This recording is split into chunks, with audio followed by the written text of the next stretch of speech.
Okay, so I just did that off camera. I've hooked this side out, and then with your fingers you can kind of manually force it outward, and the other side will let go too, which you can't really get to, or you can't see it.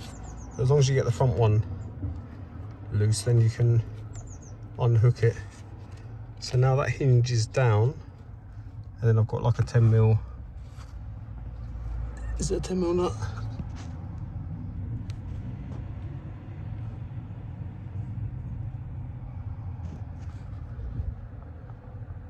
I can't really see how it's held on. I shall investigate and come back.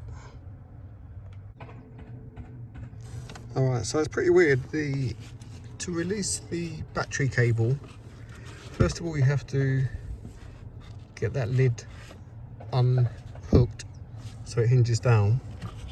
And then the next thing you do is you use a screwdriver, like a small screwdriver, like this, to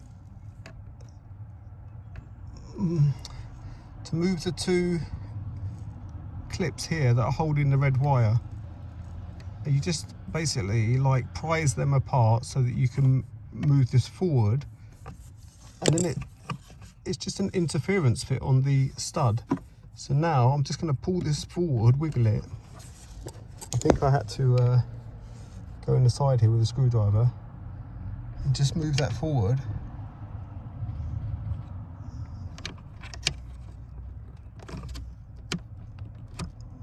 Okay, so it's just sliding off of that pin.